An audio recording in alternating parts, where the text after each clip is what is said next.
All right. We are live for a guy, a girl, and a movie.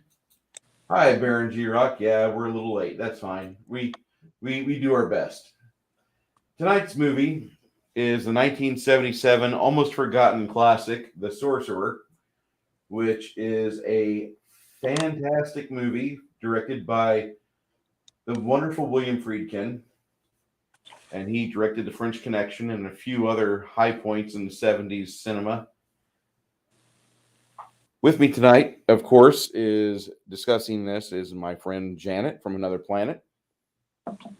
Hello. Thank you for having me. Again.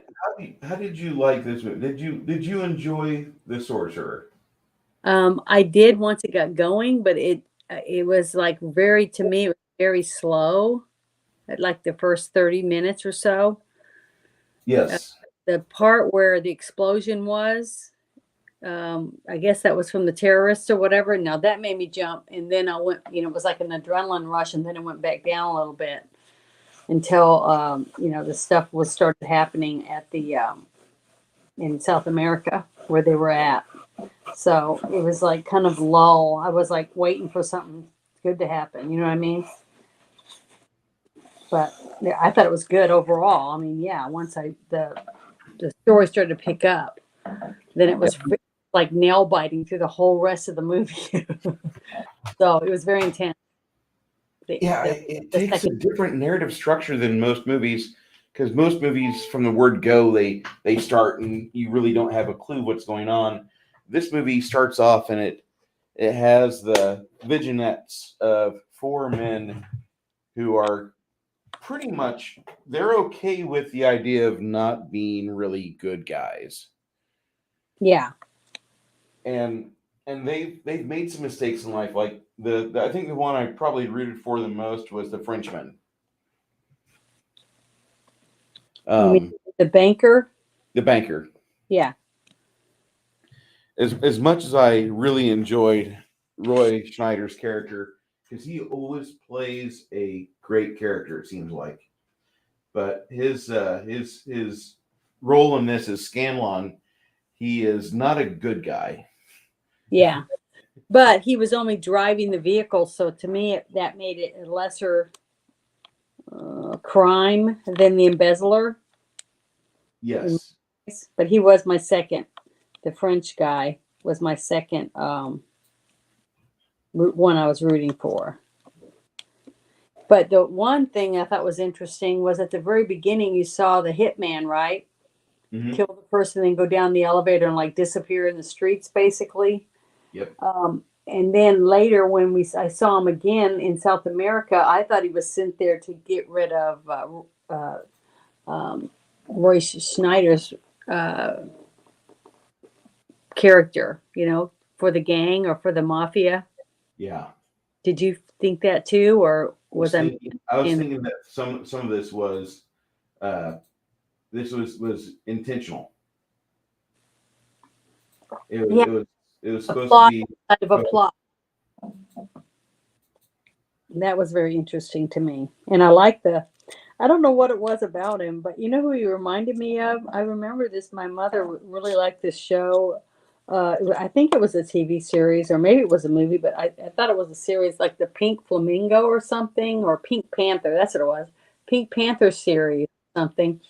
The guy that played the Pink Panther spy guy, that's who the hitman reminded me of. Every time I saw him, all I could think of was that show my mom liked to watch.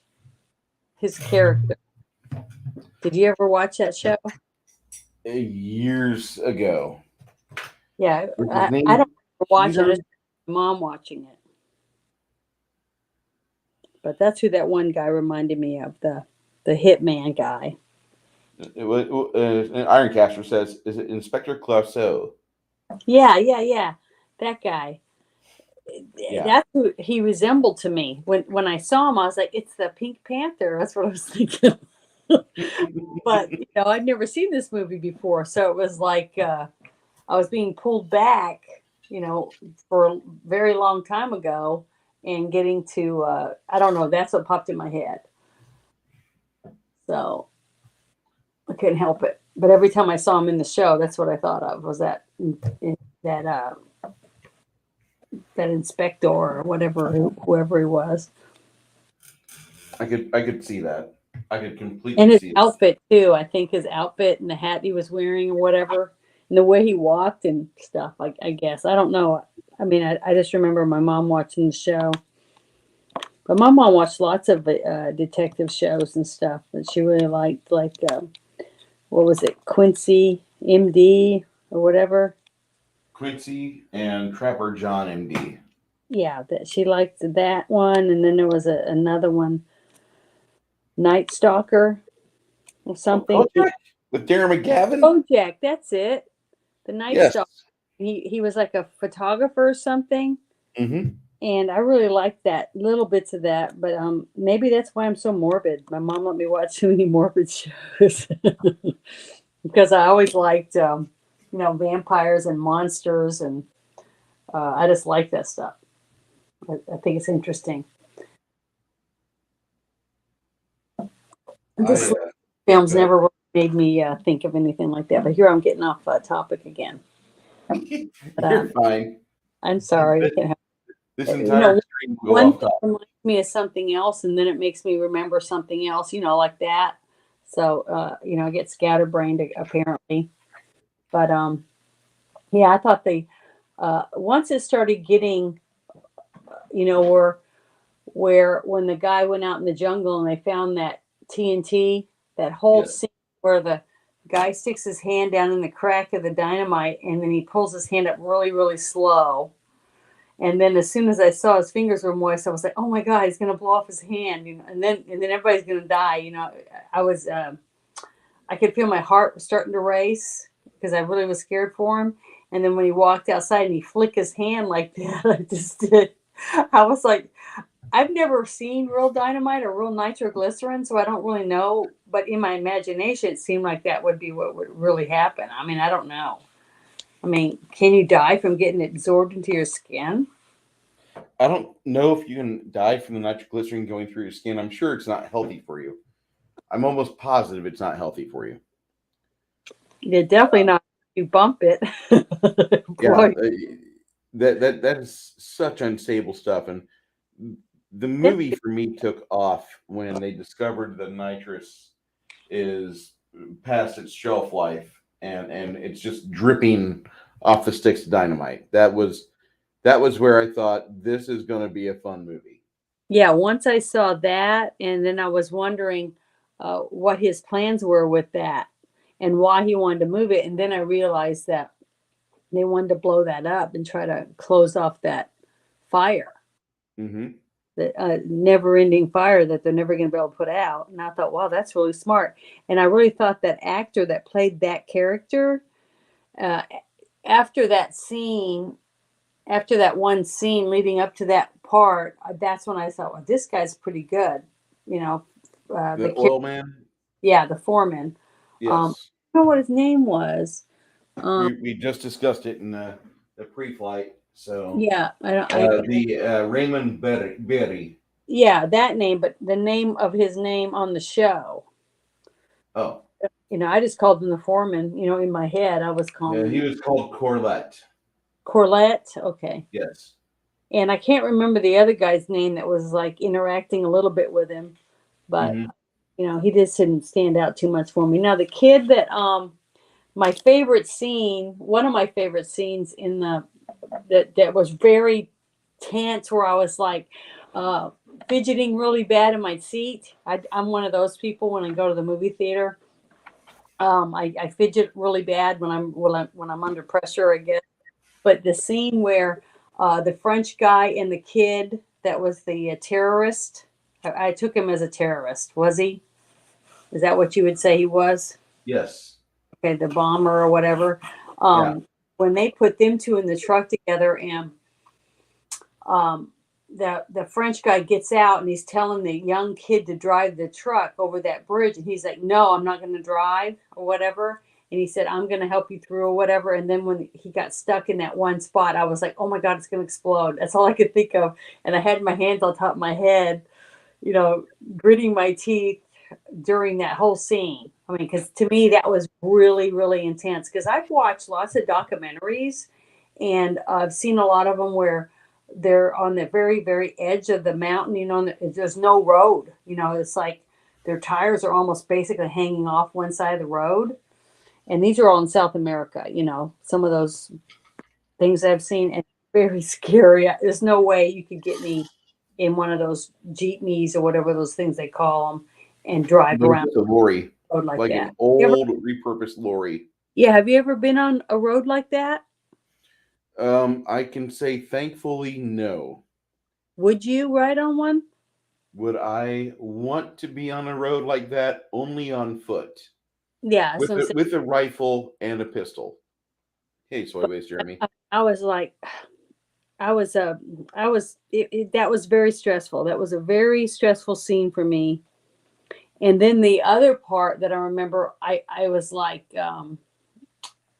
somebody's taking a lot of drugs in this scene. The part where uh, the the guys had trapped Roy Schneider and the hitman in their vehicle, and he was sick, not feeling very good, and Hmm. they shot him up, and then they get back. He drags them back into the vehicle, and they're driving to the place where they're gonna getting close to where they're gonna drop off the dynamite. And his like seeing like weird shit happening, you know, like they're having like a psycho, Yes, he's like like he's having having a a trip on schizoid. or something. That's what I was thinking, because I guess it was just so much stress and anxiety, and he was about to snap. You know what I mean? And then the truck broke down, but that we'll get into that in a bit. But the way that for you guys that haven't seen this, the first 20 minutes of the movie is basically you get to know the four main characters. Yeah, it's character setup or whatever.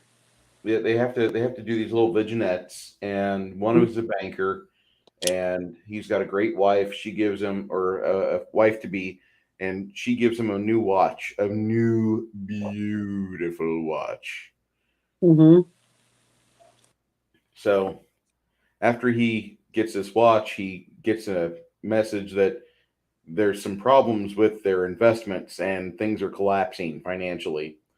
And so he goes through a series of discussions with his aide, and his aide just, instead of following his orders that he's giving him, he just puts a pistolero in his mouth and just squeezes that trigger ever so gently to spray his brains out.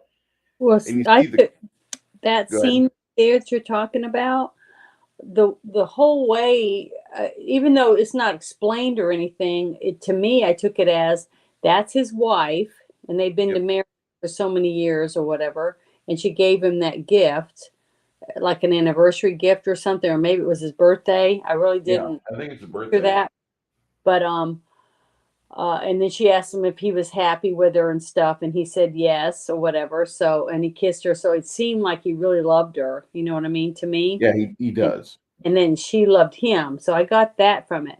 But when he went to the business to the guy, it seemed like it was his wife's brother, you know, and Yeah, I got that feeling like this was. brother-in-law or something like that. And that's why he's saying this is going to ruin us if we don't take care of it. You need to have your dad help or whatever, Yeah, or it's going to be over. And that's why when his brother-in-law killed himself at their dinner that they were at, he just couldn't face his wife. You know what I mean? So yeah, he ran on foot. That's how scared he was of facing her of what after what happened, of having to face her. I don't think it was just the money, because if it had been just the money, he wouldn't have went to dinner with her. You know what I'm saying? yeah, But he knowing the money was pretty much gone, okay, and then he kills himself right in front of the business. Okay, I think that it was just too much, and he thought, I have to get the hell out of Dodge. I can't face her, and that's why when he knew his life was over and he probably wasn't going to make it, that he wrote that letter to her to get delivered. yep. And but that was a really sad scene. But that's how I took it. I don't know. I'd have to go and read the book or whatever to find out whether it was her brother-in-law or not, or her brother. I think you're right on that because I it seems like I he's assumed it. tied to the situation more than just through the bank. Yeah, that's what it seemed like to me. It seemed like he was stealing money, robbing, one person to pay another person or whatever, type stuff. I don't know if it was gambling or whatever, because they don't really go into that detail, but No, just in the way that they acted and the way he talked to the guy, it was like, you got to help me. This is, it wasn't like it was his brother, but it seemed like it was his wife's brother. this is a tag along. This is somebody you have to deal with if you want to be able to be part of this family. You got to Yeah. accept him and you got to bring him into the business because he's been groomed all of his life, but he sucks at it. Mm-hmm. That's And that's exactly how I felt when I watched that scene.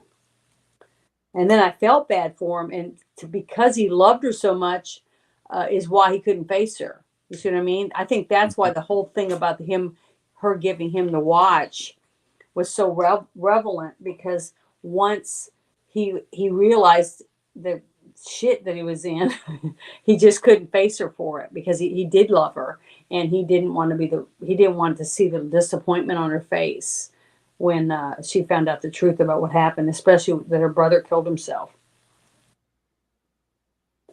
because of his fuck up, her husband's fuck up. Excuse my language. I'm sorry, I didn't mean to say that word. oh, you're fine. But And then we does get that make to sense to you, though? yeah, that makes complete sense. So that's what I took from the scene, and it This is was. what happens when you take notes when you watch movies. Listen to Janet, everybody. It was very sad scene, though. It is.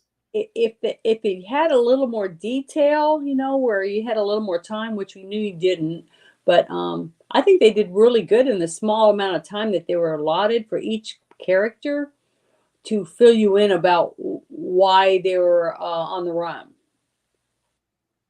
Explain. There was enough detail in there to explain why each person was out there doing what they were doing.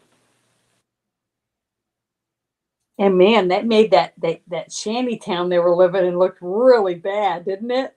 Oh my god. I don't think of a single person that would ever want to be there in real life, because it was bad. I mean, it was the worst place in the world, it seemed like. So then we meet Marquez, the old man, the old hitman, Mm-hmm. and he had an interesting kind of dynamic with Schneider. Yeah. I really like this character. I'm not gonna lie. I could see myself being that old guy that just like says the worst things on his deathbed, like go get laid, go have fun, get a little for me. You know, I could Yeah. see that. Enjoy your life while you have one. Yeah, Yeah, and that. I really that resonated a little bit too hard with me, and I I hate to say that, but fuck it. I mean, That's what was good about the movie. Even I'm a woman, and I connected. Okay, yeah, I connected with the characters. At least two of them. The Roy Schneider and the guy, that the banker guy, definitely yeah, clicked into. You seem to like the banker and the the old hitman. man. Yeah, So and the old bartender, he was a hoot. I don't know yes, what he reminded me of. He looked like, I don't know if I've seen him before, but he seemed like, my mom also liked all those old spaghetti westerns with like Clint Eastwood, almost and like a Lee Van Cleef ish sort of guy. he looked like a character from all those old spaghetti westerns to me. Yeah, Because they're always in like Mexico or New Mexico or Texas or something. really. And there's always an old Hispanic man doing something, like the running the church, or running the brothel or the bar, or he's like the guy that does the shoe shine and does your shaving and stuff. You know what I mean? And Hmm. his face just looked familiar. I'd have to look that up too. I haven't had time. I wish I did, but the first time I saw him, he had so much character in his facial features and stuff. And I'm like, I've seen this guy before, even though I probably haven't, but I am going to look that up because Familiar it looks face. familiar to me. And the bar was a kind of a rundown dump. I would have been afraid to death to drink anything he made Drink because he'd probably anything, die eat from anything, diarrhea, dysentery, or something. walking barefoot in the floor while the woman scrubs it with a rag. Yeah, it was disgusting. I mean, everything about it just made me want to take a bath. You know what I'm saying? It sounds terrible, but it was gross. There was no way I would ever want to go there. And I like being outdoors, but this place just looked really bad, very Yeah. dangerous. You know, It looked like it looked like there was nothing but bad people there. You couldn't trust. I mean, you couldn't even sleep there. You'd be afraid that someone's going to stab you or cut your throat in your sleep. That's how I felt about the whole place. So I don't know if you guys felt that way, but I'm a girl. I guess girls pay attention to that. I would always have thought about that, and this movie sets these players up as they're kind of heroes for the moment, but they got their hero pool, and there's not a single good guy in the hero pool. So we're just going to do with what we got because nobody here gives a shit about their neighbor. Nobody here cares about their fence or their lawn. This is the ugliest town ever on film. In fact, there's an adventure game that I ran called the Slumbering Tsar Saga, which is Yeah. the Slumbering Tsar Saga is just an amazing adventure. But the town you come to is just full of bad guys. Just everywhere you look, there's bad guys. There's bad guys selling you potions, bad guys selling you stuff, and like at a point, you realize like we probably should be on watch tonight when we go to sleep because the bad guys are here and they took our money and they're probably going to kill us while we sleep. And then Kill you and take your shoes and whatever else they can sell. yeah, whatever else you had a nice vest. Oh, that'll go on the market definitely. Uh, and if not, then my wife Consuela, she's going to make sure she takes that to her sewing machine, and that's going to be a brand new infant jumper for tomorrow. She'll sell it for about $1.50. Yeah, and that's another thing is I didn't even realize watching the movie, I never focused on any women at all in the whole movie. It didn't even dawn on me that I only remember one woman in the whole movie until the movie was over. There's a couple of women in it when they're having a In the parade. city still. Yeah, in the city. But I mean, it didn't really focus on the women. You know what I mean? No, They weren't prominent at all. So they were like in the background. So the only prominent woman really didn't do very much and was the little Hispanic woman that he ends up dancing with when he's all yeah, finished. Okay. And then after that scene, that's when it hit me in my mind. It was like she was the only woman in the whole movie. But it didn't take away from the movie. You know what I'm saying? no, it doesn't. The movie was still good. It still had intense nail biting situations and stuff, and it kept me enthralled in it, even though there was no sex at all. You know, which is rare. I mean, you don't hardly see movies anymore that doesn't have kissing or romance or something. You know what I Some mean? guy trying to score, like Yeah, the Dallas Cowboys. or a married couple, that kind of stuff.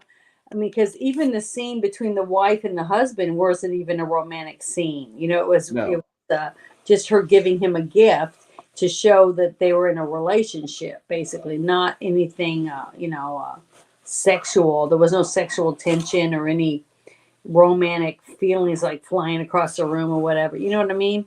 yep. So, You didn't feel like you were being awakened sexually when you're watching these no, two no. I give each feel other a watch. any kind of attraction or any kind of hormones or you know what I mean? Those Nothing. are checked out.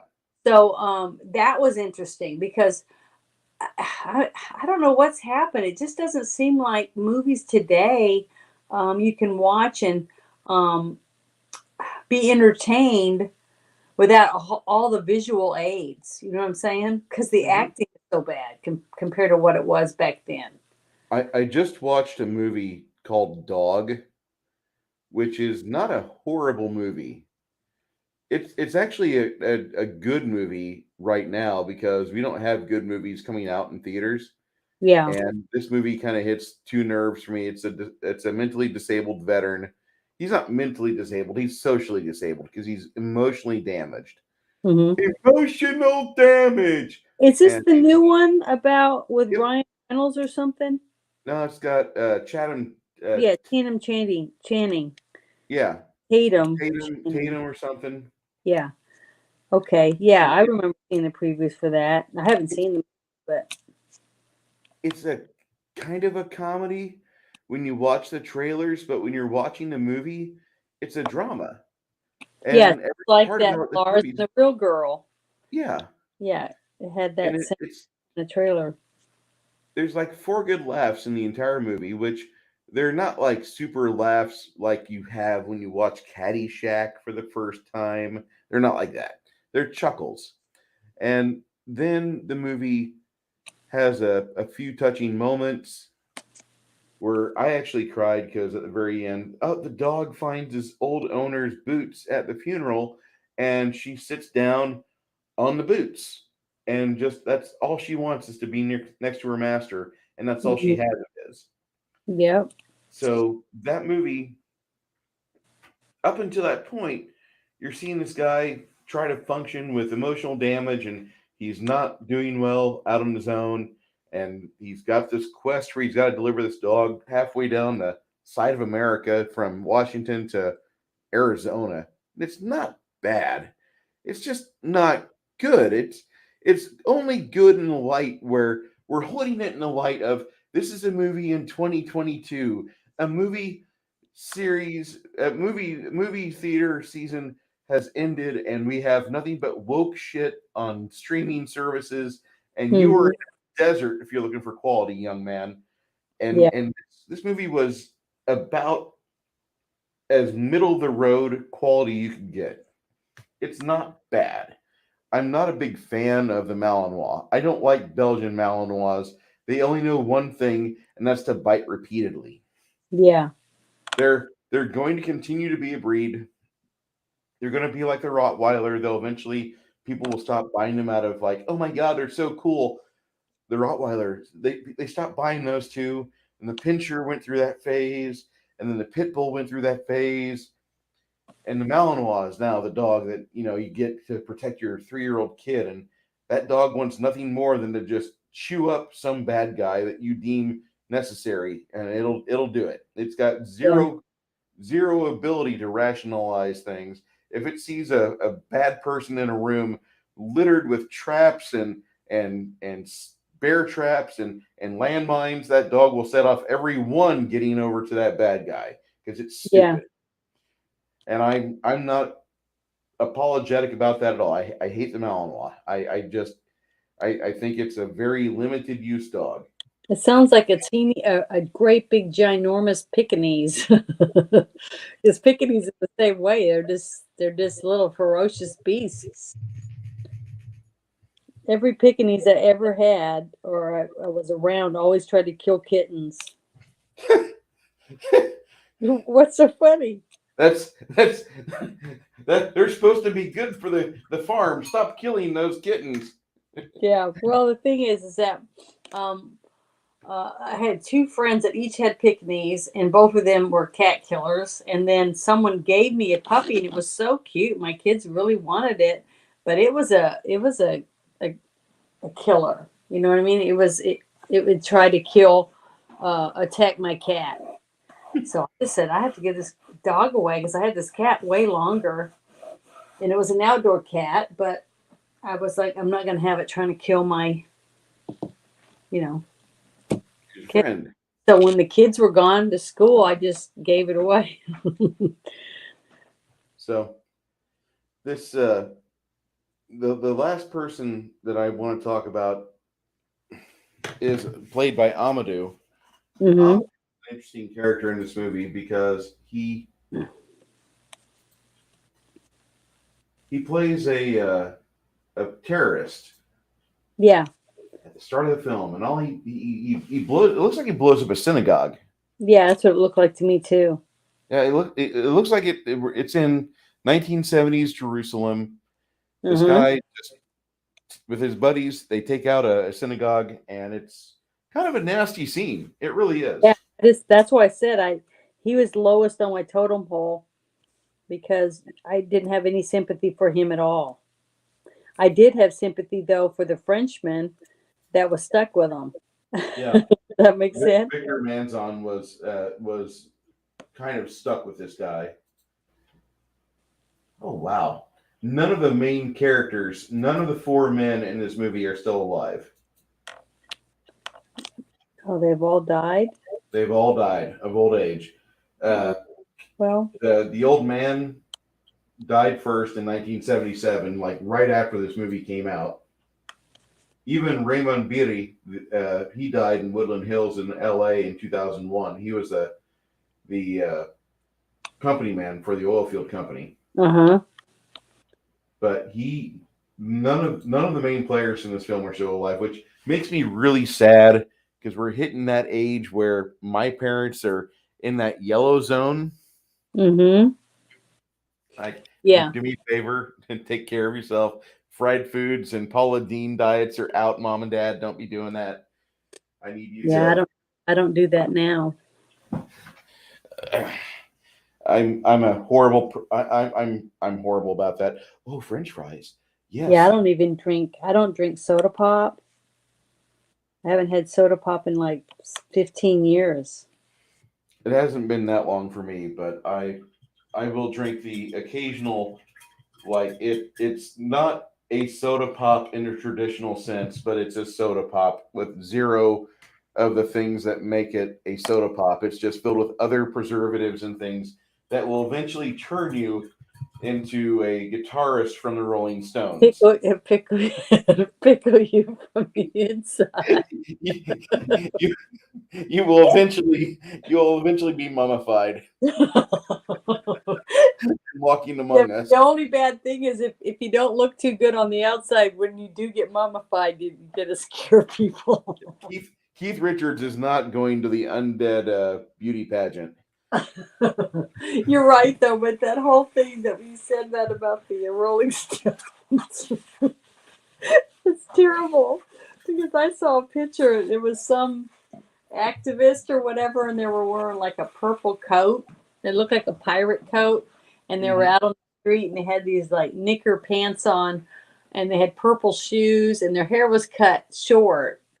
But they were all baggy and wrinkly and really dark tanned. And they were talking about this person in these tweets, and I didn't know who it was. I mean, but it looked like what's his name? Something Richards, the guitarist from the Rolling Stones. Keith Richards, is that his name? Stones, yeah. Yeah, that's what I put. I said, why did Keith Richards buy that outfit? I wrote. Oh my God. And then you make that comment. And I just did that today. That's what was funny about it. That's why I think I laughed. Because you said that. Because that's exactly why I commented. Was because it looked like this person was like ancient. But he did do a good job. That actor did do, or that guitar player did do a good job in the Pirates of the Caribbean being Captain Jack's dad. Yes. He did a great job in that. And actually, that was really funny. Was the inspiration for Captain Jack Sparrow? Maybe. No. He has said, Mr. He was? For real? Yeah, he said that the movements that Keith Richards has are the movements that he felt Jack Sparrow should have. And therefore, that was stated back in like 1999 or 2000 when it first came out. Mm-hmm. And then they said, oh, well, we made enough money with this. We're going to get some extra star power. We're going to bring Keith Richards in as your father. And he's like, that'd be perfect. And that was the last time I watched a Johnny Depp movie willingly, because the last time I watched one, it was unwillingly. And I still want my money back. Yeah, what was the unwilling movie you watched? A movie called, no, it wasn't Trains. God, I saw it in 2014. The last movie I saw with him was when he was a real like a genius or something, and he transference or something. He put himself into a Transcendence is the last movie I saw of That's his. it. That was the last movie I've ever seen with him I in it. freaking hated that movie. Yeah, it was not very good. But worse than that movie was the one about Hell's Gates or something. Did you see that one No. with Johnny Depp? That one was No. really bad. I So don't that watch was Johnny worse. Depp movies. But I stopped Nicolas watching him. Cage has all of them beat because that movie that Nicolas Cage made, I just saw recently. I only saw like 10 minutes of it, and it was so bad I had to stop watching it. Which one? Willy's it- Wonderland? And he was, it was like Five Nights at Freddy at a restaurant or something. Willy's Wonderland. Oh my God, that was bad. That was one of the worst movies. That was the second worst movie next to Rabbit Test I'd ever seen in my life. It was awful. It was so bad. I mean, I just can't believe that anybody actually paid money to make that movie. That's how bad it was. Yeah, I've seen parts of it and I'm good. Yeah, I'll never need to watch it. it's terrible. So the well blows up. Yeah. I kind of have a little bit of experience with this in real life because for a few years, about 7 years, I was a oil field fracker, and you have mistakes happen when people just they screw up. You know, when people are negligent, especially, just shit goes wrong fast. The oil well blows up, and it's just burning day and night. And this little country, wherever they're at, hey George, this little country, wherever they're at, all of a sudden, like the dictator comes out and he's like panicking, like, oh my God, my money is going up in flames. Yeah. And then just keep burning. Yeah, it didn't stop. So now we have a reason for all these men to have a purpose. And so they have tryouts with the entire town, the closest town to where they can access this oil well and they can possibly stop this fire because the local constabulary wants to end it so we don't lose all of our GDP. Yeah. They're in a bad spot. If you saw the bar at the start of the movie, you would understand we are in rut town. Okay. The roads are ruts. You drive your Yeah. vehicle in the rut long enough, and then you find a spot to park it, and you just roll into a cabin and die. Yeah, it was bad. Even the vehicles were in bad shape. It. I hate to say this, but San Antonio's vehicles are looking more and more like that because everybody doesn't know how to drive with each other. And so you'll be driving down the road and you'll see one of them on every trip through town, like, oh, let that one go ahead of me. Let them get in front of me. I don't want them near my car. I fear for my car. So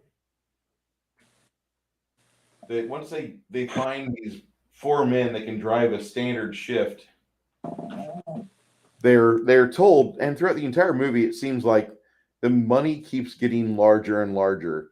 If you were able to do this, we'll give you $8,000. If you're Yeah. able to do this, we'll give you $20,000. I think by the end of the movie, the check is written for $40,000, and Schneider or Scanlon's like, "I thought I told you, I only take cash." Oh, don't worry about it. Our guy will take you to the bank as soon as you get in the next town over. We got a bank set up for you. Boy, if that doesn't sound sketchy. The entire Yeah. movie was sketchy. Yeah. The whole thing sounded sketchy to me, but I mean, he saved him a buttload of money. Yeah. And $40,000 back then would probably be like $250,000 now. Yeah.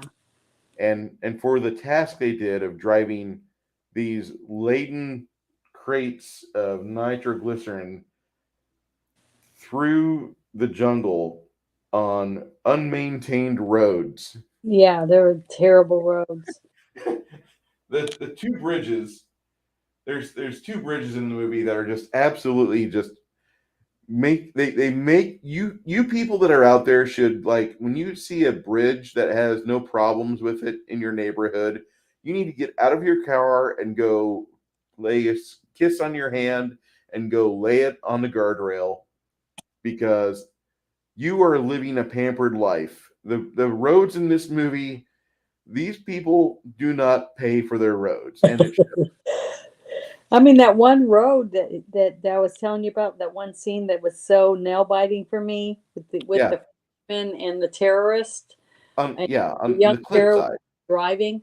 It was basically made out of like saplings, Yeah. the whole bridge, and a couple of the pieces on the side you could see were rotting because when the truck wheel barely touched it, they were crumbling, Hmm. like rot. And I was like, they're not going to make it. I mean, as soon as they started to drive on, I knew they weren't going to make it. Is what I was thinking, and it was just bad. And then when the wheel fell through, I about, I thank goodness I didn't have to go to the bathroom because I think I might have peed myself. But that scared me. That one scene was very. I mean, it was so intense to me because I mean, I have driven across a few rickety old uh, bridges before, and nothing as bad as that, but where it kind of had give when you were driving over it, and you didn't know whether you were gonna be able to get across. And what's really scary about those is that when you're going across one of those bridges and it's crowded, and you got like a big trucks and stuff all in front of you, and they stop. Okay, and you're on this bridge, and it's kind of like you can feel it move, like to the wind or whatever, from the weight of all the traffic on it, and you can't go anywhere because you're stuck behind all these other vehicles, and you can't back up. So that whole fear thought process was going through my mind while I'm watching this scene and watching this bridge basically crumble as they're driving over it. It was pretty scary to me. That was a very good, intense scene, nail biting scene for me. I'll show you a scene here. This is a site not too far from where I'm at right now, and this is a river scene that you have to drive across this river. This is Hmm. the Blanco River, and when the water's up, this little thing needs to be locked. Yeah. It will save somebody's life, and there's a lot of those nearby. And I Yeah. don't drive across all of them, but I've driven on them with my big shitter sucky truck, my big shit sucky truck. Yeah. I don't recommend you do it. I don't recommend anybody do that job because you have to have a little bit more fortitude than most normal people. But I would say that when I go up to Wimberley, Texas, there's about 6 places that are like that where I feel like I'm reenacting the movie The Sorcerer, and I just need the old man to tell me, when you get to town, make sure you bang all the hookers for me. Leave it over there in the side of the vehicle. Yep. I I really I got the oil field scene really good, even though they don't really talk much about it. That's their lifeblood. Okay, these guys are brought in, and they're not the cream of the crop. They're what we found sleeping off a hangover in 2 shanties left of the bar. And so once everybody gets qualified Hmm. for for driving, once everybody figures out, okay, we have our drivers, the town pretty much has a small celebration, and then off they go. You leave in 15 hours, or you leave in 4 hours, and then they're off. Yeah, And when that one guy is sitting in the truck with each of them, the one that I said I really liked his character, the foreman or whatever you want to call him. yes. He's sitting in there and he's talking to each one, watching them drive, and then he has that pint bottle of water, Hmm. and I'm watching it bounce around. And I'm like, that they just blew up. That's what I was Yeah. thinking.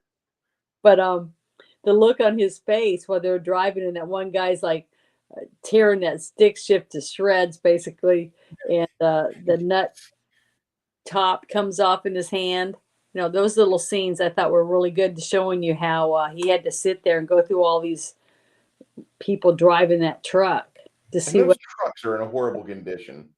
Yeah, and they're in terrible shape. That that is a thing that if you are a professional trucker in America, you might feel you have a bad truck for your company that you have to drive. I felt like this sometimes. There's days where the alarm for the brakes doesn't stop and the brakes are all aired up, and I just have to keep driving and get to my next stop and turn the truck off and let it try to reset. Maybe it'll stop screaming at me like, "Oh my God, you have no air in your air brakes." No, I have 120 pounds of air. There's just something wrong with the alarm. That's very sensitive here. I don't get it. Yeah, So, you know, yeah. I Your problems that you think you got are nothing compared to what these guys had. no. Oh my God. I was so happy they had at least 6 or 10 wheels. However many wheels they needed, they were able to have enough wheels to get those things moving. And Yeah, and one of them, I mean, they they get the trucks assembled and that 20 minutes is spent putting the trucks together because the trucks are in a state of disrepair like the rest of the town. yeah. I thought that was a really good. To me, that proved to me that these people really knew what they were doing. I mean, that's what it looked like to get Yeah, these ready for this drive, especially since they knew they were driving and carrying nitroglycerin. it's such a interesting thing to watch these people put these trucks together because they've had problems. These people have not gotten along well together in this little shanty town. Mm-mm. And now the, I hate sounding like a sexist, but military or civilian world both, when two guys hate each other at a job, but they have to work together, they can work together. Mm-hmm. But when two women have to work with each other and they're a little more than catty to each other, you get the greatest passive aggressive game, which ends in "I quit. I can't work with this person." Well, And you, yeah, I've seen that a lot. yeah, and we see that all the time. And it nowadays it seems like it's I don't want to work with this person. They don't make me feel happy. I need an X card. I I don't have can't a safe handle. space. Yeah, Yeah. this And person gave me side eye. I don't like them. It's like now, what? see, I would just go and say, I can't work with Karen. Everybody gets that. That's universal language. One of my best friends in high school's name was Karen, so I would never be able to do that. So they get these trucks on the road and they're just dollying in through the jungle. And I don't think Scanlon has the map. I think the Frenchman has the map, doesn't he? Yes. Hmm. Okay. So they're driving around and they kind of know where to head, but it's daylight. As nightfall comes, it'll be easier to drive to where you're going because the light of the fire at the oil well will direct you where you need to go. Hmm. But throughout the day, they're trying to make their way through 200 miles of rainforest, and the rain starts, and then they hit that first bridge with the Frenchman and the terrorist, and Yeah. they have to have like a bonding moment because they are a little rattled from that. The truck almost breaks through the bridge, Yeah, that was really scary. Because and the thing is that neither one of them wanted to drive the truck over the. no, You could tell, and that was a very intense scene when they're arguing about who's going to drive. And then the fact that the terrorist, decided to go ahead and drive and let the other guy tell him, you know, which way, to make sure he's driving over the bridge the safest way. And so that basically they became a team because of that, because there's a kind of a trust you have to build when you realize your life is literally in the other person's hands. and that's important to note because, like we just said, like I just said, guys will work with each other even though they can't stand each other. They'll at least do it long enough to where they can either feel they can trust them for safety's sake, or no, I really can't work with you. You are seriously an unsafe individual. Yeah. And you'll hear that. You'll hear that in the working world. There'll be somebody at a job site that will not be trustworthy. You can't turn your back on them. Can't put them in the same room with fireworks, because they're a firebug. Shit like that happens. Yeah. Yeah. OSHA would have been all over the place. This movie So is like like a an OSHA person's dream nightmare. nightmare. Yeah, it was bad. I just couldn't believe how they did a good job at making you feel the desperation in these guys. They were willing to kill themselves to get the hell out of there. That's how bad Yeah. it was. It was like a prison in the jungle. And that was the part about it that I felt needs to be extrapolated on, because you don't come to this town to build a new life. I think you only go there because you just need to hit bottom. And once you do, Yeah, that is okay, the bottom. yeah, that is the bottoms. This Yeah, this town is rock bottom. and they knew it. So Everyone wanted out. You see all the people that were volunteering to drive the truck. the entire The whole team. courtyard was elbows to assholes. Yeah, all people wanting to get the hell out of Dodge, get a second chance, if that. Yeah, it was bad. But they did a good job at it. The director, you could definitely tell the director um, was trying to make it as real as he possibly could. Yeah, I got that, and there was a couple times where I was almost given like a French Connection type of vibe throughout this movie, Mm-hmm. just because of how the characters interact with each other. That movie for me is like one of the best movies ever. If you want to study how characters should interact, watch the French Connection over and over again until you understand it and can write the script for it. That's a really damn good movie. But this film here, it's a little different. The second bridge they find, when the rain starts to come and the river starts to flood, that was the part where I was biting my nails, Yeah, and I intense too. that was rough. And then after that, after both trucks made it through their respective challenges, Mm-hmm. they find the tree that's felled in the middle of the road. And I the first time I watched it a few years back, I said, "Oh, I wonder how they're going to blow it out of their way." Oh, wait, a problem solves itself, and I felt I was being cute there. So Yeah. they figure out a way to safely blow the tree out of the way. We have these 6 crates of dynamite. Only one is really needed for the well, and then they get rid of it. The tree literally gets blown to bits, and I thought it was really a testament to the pyrotechnician on site, because that tree didn't, like, for a minute you see tree bits falling out of the sky. Yeah. Yeah, I thought it was very realistic. To me, it was. Even in today's standards.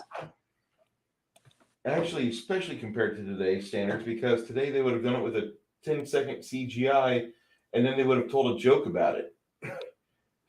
So, yeah, something like that. Got to be quippy. But yeah, I thought it was very intense. All of it was. But I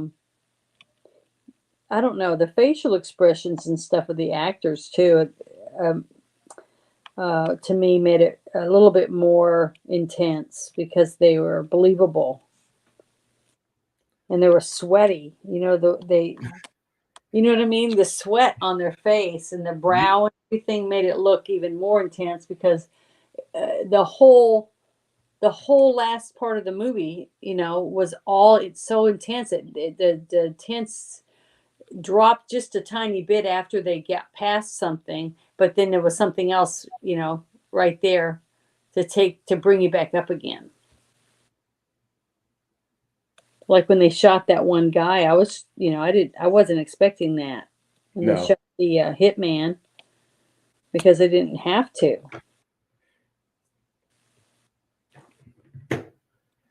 I wasn't expecting that when I watched it. I felt that was a loss.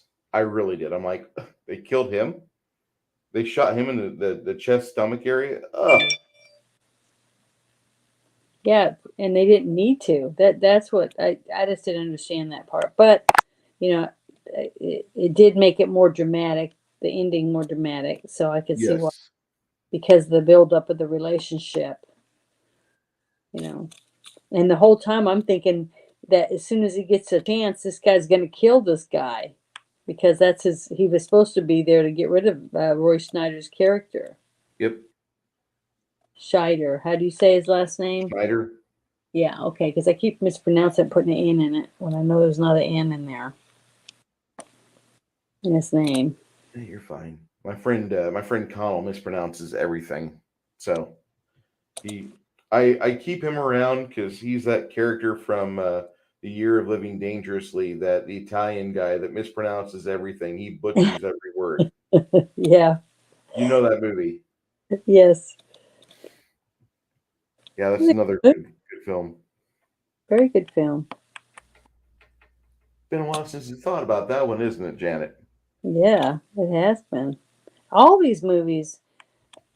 I mean, I just can't believe how many movies I haven't seen. You think you've seen a lot of movies, and then you start flipping through pages and pages of movies to look at, and you're like, God, there's a lot of movies I haven't seen. Just do me a favor and don't look through Nick Cage's or Bruce Willis's recent movie releases. Please I won't. don't. After I won't look at any more Nicolas Cage movies after what I saw in that one movie. It was so bad. I God, hated Willy's Wonderland. how can he make Ghost Rider and then make that? I just don't understand it. How can the same actor be in these two movies? Ghost Rider is a good movie compared to Willy's Wonderland. That is Yeah, a great movie compared to Willy's Wonderland. it was terrible. Golly, I just can't believe how bad it was. I mean, it was almost bad enough to make me want to throw up. I mean, it was just so bad. If they had smell-o-vision, I definitely would have threw up.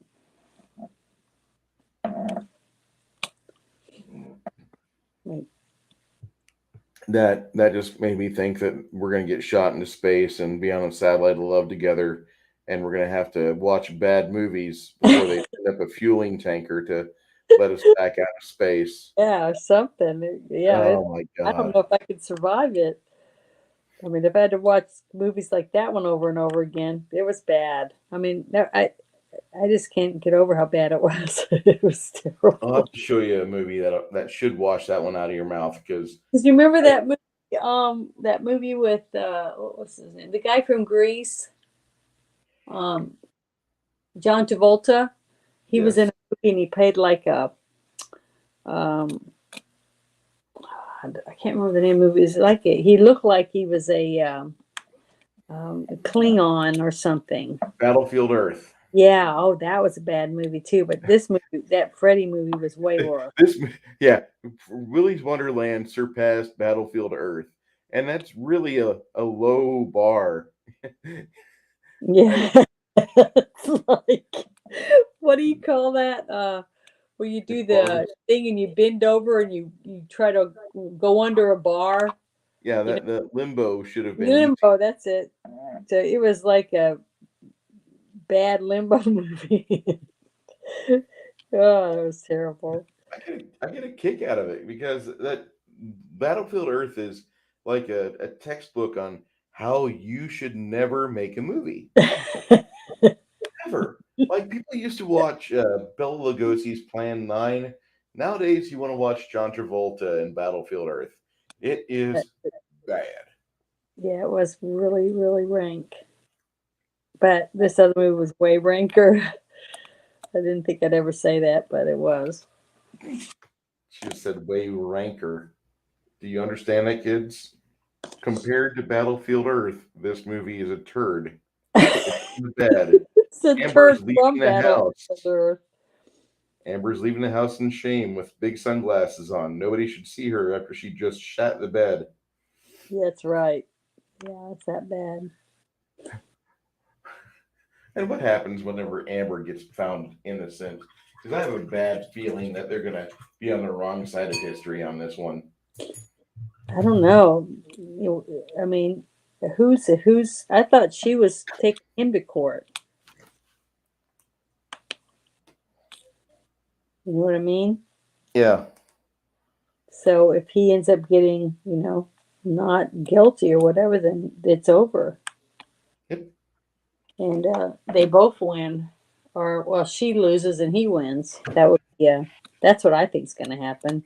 And I'm not even watching it; just the tiny bit that I've seen here and there. I only watch it because it's on my YouTube feed, and I'm trying to find something better. It's like you're 2 a.m. You get home from the bar and you want to watch something on TV, but you realize everything on TV sucks, and you're too awake to fall asleep yet. Yeah, Yeah, that's me. you know, I just play games. My wife does that. Oh, look, it's Candy Crush time. So, Yeah, I haven't played Candy Crush in like God, 8 years. well, no, don't tell Yvonne that, because Yvonne, that's what she's doing probably right now. She must be That, on level what, 2,000 or something? she's Or on level 11,000 something. yeah, I was gonna say she has to be really high. She She's been plays. playing it since the start, and it just, wow, honey, that's impressive. Good job. But I have better things to do. I don't want to play video games as much as I have video games on my PC. I don't want to play them. I want to paint these figures and get them done so I can say, okay, I've varnished all of them and I'm ready to play now, and get some people together with you so we can run a game. Well, how But many characters have you painted? Have you been keeping track of them? no, um, I'll have to. Let me go in the front room and I'll send you a picture on Discord of the stacks. Oh, yeah, that reminds me. I got to send you something. If I send you a video from Twitter, would you be able to watch it or not? I don't know. You'll have to try it and send it. That video I sent to a few people, and oh my God, it's funny.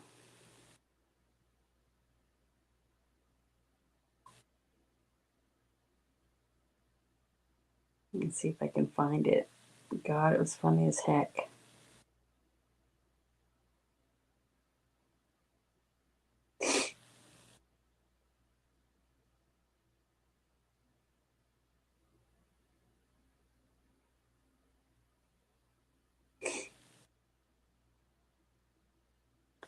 When you talked about doing limbo.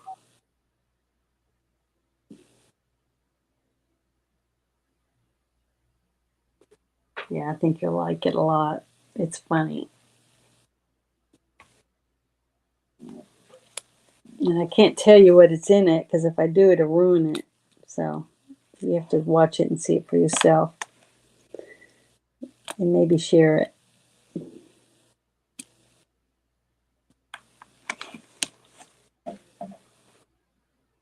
Wow, that's a lot. How long have you been painting?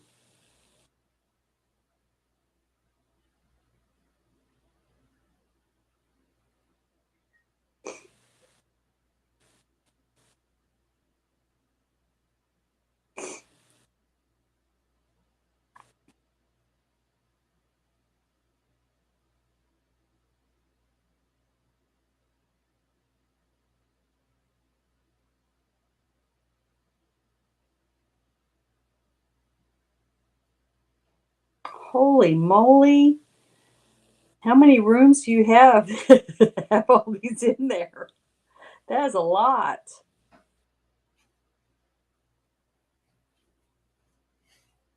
All right, so I'm done. And How many rooms do you have these characters in? I have the living room, and then I have my hobby room. Wow. amazing. And some of them look pretty big Yeah. Yeah. in the different dice or for different things. Yeah, for different random numbers and such. Cool. But yeah, this is just the work table. Yeah. That's what you people on the interwebs get to see is the work table. So That is amazing. everybody's got to have something. Yeah, but you're an artist. You do those look great. I couldn't sit and paint all those things. The only thing I've ever painted was a couple of little Marvel characters that I put inside of one of my pictures. Oh man, I want to be over at Soybeans Jeremy's house tomorrow. He's making cheesesteak sandwiches. I love cheesesteak sandwiches. At the point when the movie they blow the bridge, I think it's going into an Act 3 moment because it's not long after that the terrorists and the Frenchmen are talking. And Yeah. the tire blows, and then the truck blows, and that sucks. And then he's carrying the one box. Yeah. Then Scanlon's truck dies. His co-driver died. Yeah. And he's just got one box of dynamite and he's shuffling through the night. The delirious probably got the start of malaria. And he's just in a bad shape. He's really in a bad shape. That's the part that I was talking about, having like a fever dream. Yeah, like mushrooms or something, because the way the surroundings were looking and the way he was seeing his visions were and stuff. And I was like, yeah, he's got malaria or something, because the other guy in the truck had it because he was sick when the people tried to rob them of their truck and then shot him. He was already sick, so he had probably already had malaria himself. And lots of people died from that. This is the 70s. Yeah, and it was a real disease that people in the jungle could get from mosquitoes. So that's why I felt bad for him, because he was already sick and they shot him. But then when they made that one comment about dumping him in the ditch or whatever on the side of the road, they were planning on killing him anyways. Yeah. So those guys were not the people that held them up were not nice people. No, but I don't think anybody would held up somebody else is going to be very nice anyways. But no, it fits territory. Law-abiding citizen here. Gonna completely hold this vehicle up. Yeah, that's why they wanted it, because you saw what they went through just to get these running so they could drive them. So any vehicle on the road is a potential, crime about to happen, because somebody else is going to want your vehicle just simply because no one else has them. You know what I mean? Thinking about that. They're in a really bad spot. Yeah. They're in the middle of hell. I mean, God, there's nothing. It's just a dump. It's like I don't know. It was terrible. They didn't even have electricity, did they? No, I didn't see any electricity. They I didn't had see anybody with lanterns and stuff. a couple places had lights, but that was about it.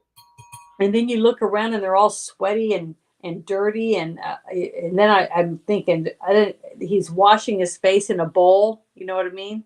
Mm-hmm. He didn't even have. So you knew they didn't have a toilet. So everybody's bathing out in the woods and stuff. So it was like, it was gross.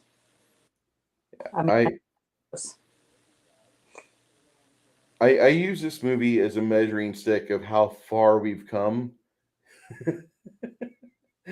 Yeah, because most people never are in the position to really even think about how lucky we are just to have. I mean, even the poorest of us live better than these people did in the jungle. You know, That's the thing that Americans don't understand. You are in a very rich country. You have multiple televisions in your abode right now. You have a phone, you have a tablet. You are more wealthy than most people in the world. And yet you are out there complaining or saying that you're suffering an inequity. It's crazy. And this movie shows this. It says when you go to certain countries, don't expect the living standards of America. And here's how. Yeah, for sure. Yeah, I definitely would never want to go there. That place No, was. I mean, I mean, just think about it though. If we had a prison like that, like a maximum prison somewhere in an environment like that had like a huge electric fence around the jungly area, and they had to live that way, how many people do you think would want to go to prison there? No, how many people would celebrate the prison culture? How many rap songs are going to get made about being on the inside now? no, none. I don't think. I mean, if None. if you took people from this maximum security prison and you put them in a place like that, I think our crime rate would go down because they go back and get out and they'd say, "You don't want to go to that prison. It was the worst one ever." That people wouldn't want to go there. I Call mean, up it was Honduras. a deterrent. Because I guarantee, if they'd all lived and they had gotten out, that most likely none of them would have committed a crime again because Ever. not want to go back there because it was bad. I, I think in all their own little ways they learn their lesson before their character's demise. And spoiler alert, Scanlon, as much as you like Roy Schneider, he probably doesn't survive the movie. At the very end, his old mafia buddies pull up while he's dancing with a scrub girl, wasting time while there's a plane on a tarmac in a town with a bank with $40,000 cash, waiting for him to come to it so he can have his check cashed and then get Mhm. on an airplane and go wherever the hell he wants. And instead, That's he's there in that town um, doing a victory lap. Go ahead. well, that's what I mean about the ending. It was kind of dreary because basically every single person that did what they did risked their life to do and all went on a journey and they had the arc, in their character development or whatever. They all ended up broken. Every one of them died for their effort. So, and then one guy that did make it and he survived and he thought, well, I'm about to leave. I might as well enjoy a nice dance with a woman. And that was the last thing he's ever going to do. So, It, because I figured those two guys were showing up to find the hitman that disappeared. yeah, I was kind of expecting that, but that So it didn't could have happen been the way either I thought way, it would. because they know for sure that he was the hitman or that he was the driver of the vehicle I don't think so. because his I name don't, was Dominguez, right? yeah, Dominguez. So at first I thought, well, they're there to kill him, but then I started thinking about it. I said, well, maybe they're there to pick up the hitman that never came back because he's a good hitman. That's why they wanted to hire him. That's why he got hired the first time when he took out that other guy and did it very efficiently. It seemed like. That was the part about it that the violence in this movie is very quick and effective. I really appreciated that. Yeah, they didn't have to draw it out because it was quick and to the point. You knew exactly what happened to him. You know, so they didn't have to do anything over the top Mm-mm. for the whatever the shock value or anything because the nail biting sensation you had going through each of these scenes, like the one with the to me the bridge one to me because it was so far down and everything, and plus besides that the explosion before they even fell. You know what I mean? From all the Yeah. jumping around or whatever. And then I started thinking about that too. After I saw the movie, I was like, why didn't they just cover the whole boxes with sand? Fill the boxes with sand, you know what I mean, and cover them. Mhm. Then the stuff wouldn't bounce around. But then I go, well, then they wouldn't have any reason to drive the trucks safely because they wouldn't have blown up because the sand would have kept it from blowing up. But that took away the whole reason why they had the movie. So that's why they didn't do it. I still thought it was good though. Thought it was a very good movie. For anyone who would like to watch a movie that was definitely intense, had lots of intense scenes in it. I thought it was really worth watching it.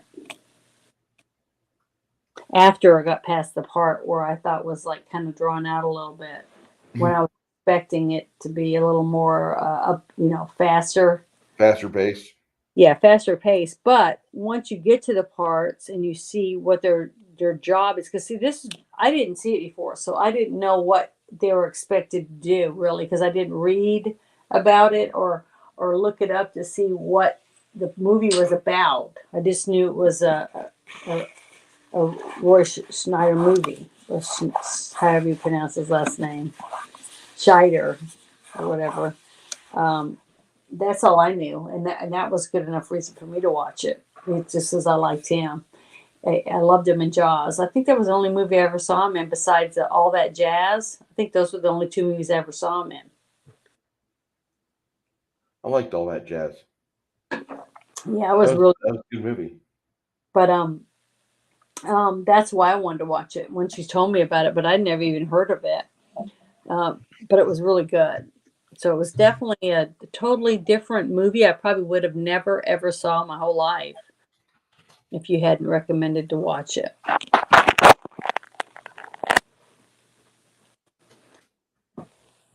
So Next movie, Morty Gunman, is a film called The Sorcerer from 1977, directed by William Friedkin, starring Roy Schneider and a bunch of other people that probably are not on your radar. the other actor I recognized was that the engineer or the company man. His name was Raymond Berry. Berry, I think. Yeah, but Berry. I saw him. Was he in the TV show with Gomer Pyle or whatever? I think so. I don't know. I'd have to look him up. But after when I saw his face, I recognized him as an actor. So he had to have been in other things. Well, he's been in the Andromeda Strain. He was in Joe's World and Badlands. Mm-hmm. He did The Profiler. Yeah, I saw Andromeda Strain. Andromeda Strain is great. Yeah, it was a good movie too. But after this, everybody was talking about monkeypox or whatever now, on the news and stuff. Like, oh, the only movie I could think of was that Dustin Hoffman movie. The one about some virus or something. Maybe it was called Virus. Yes. Something like that. That popped in my head, and I was like, great. Real life. Movies are coming to life.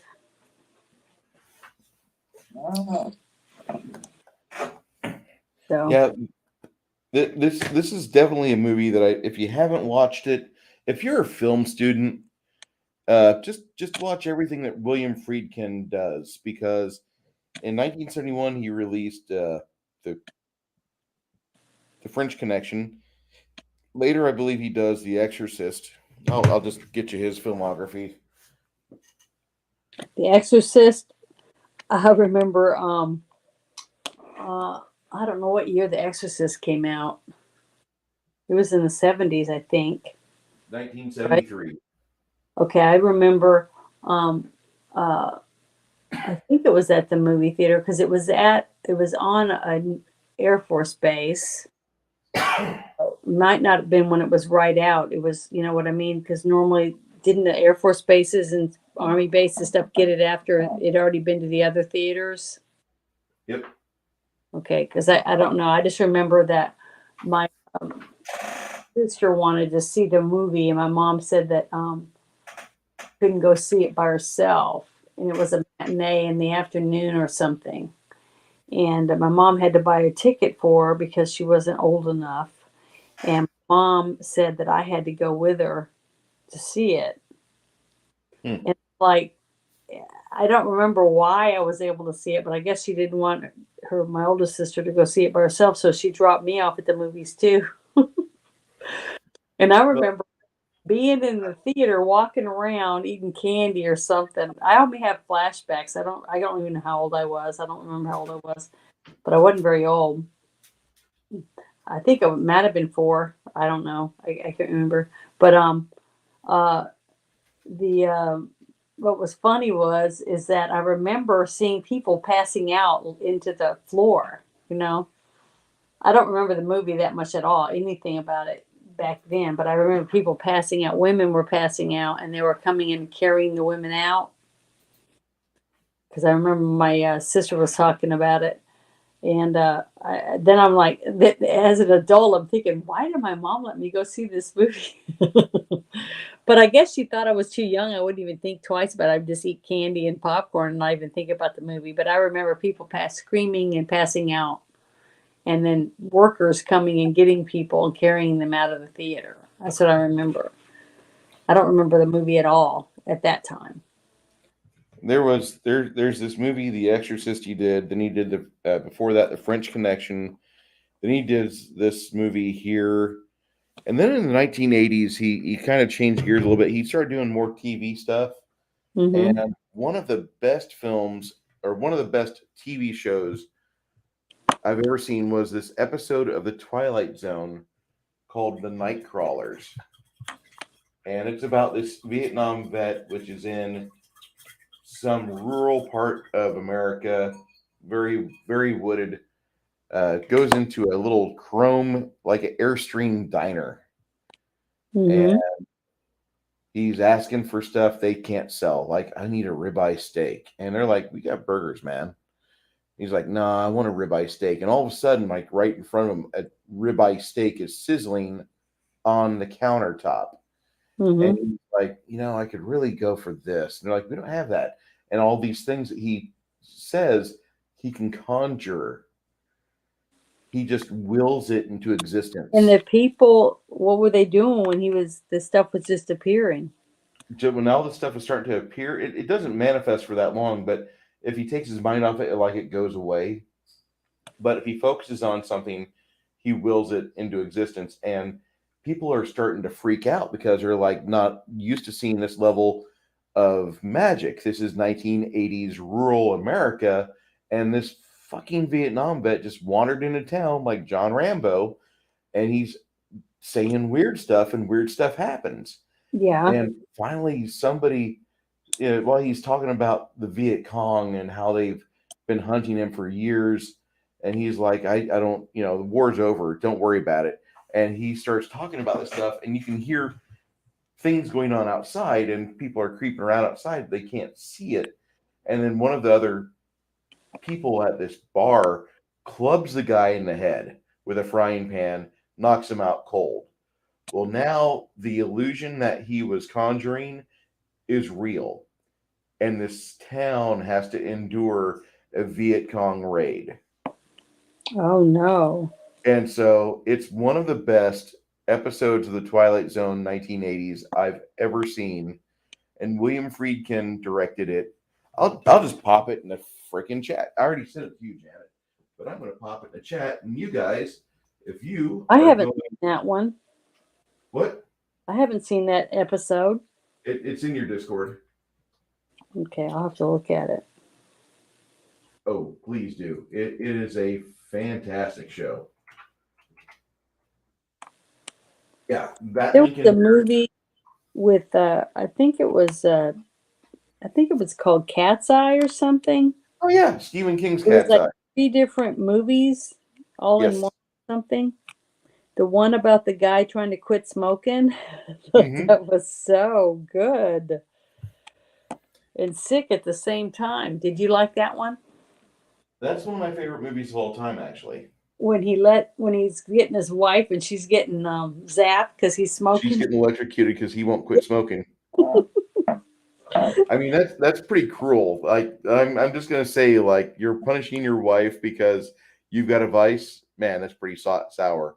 And Well, I can see it happening to some people that you're angry with, and you say, "I'm just gonna have a cigarette and fry their ass" or whatever. So I don't know. It's kind of that mean about. that was a good part of the movie. And then after that happens, he has to walk around the perimeter of the building, 40 floors up, and the guy forcing him to go through that is none other than Baron von Fartbag from the Dune movie. Oh, that's right. It sure was the same guy. Yeah, Sting's and uncle. say again. Sting's uncle. Yes, yeah, and I love that. I love the Dune '84 movie, but there's a better version of it on the internet called the Spice Diver cut. If you guys like the Dune movie and you want to see a really good version of Dune, the Spice Diver cut on YouTube is your ticket to happiness because it's about 3.5 hours of Dune. It's what they filmed, properly done, and it honors the book. It does a great job of making the movie feel like the book, and you get more Dune. I don't Is it know a how this could be cartoon? bad. Say again. Is it a cartoon?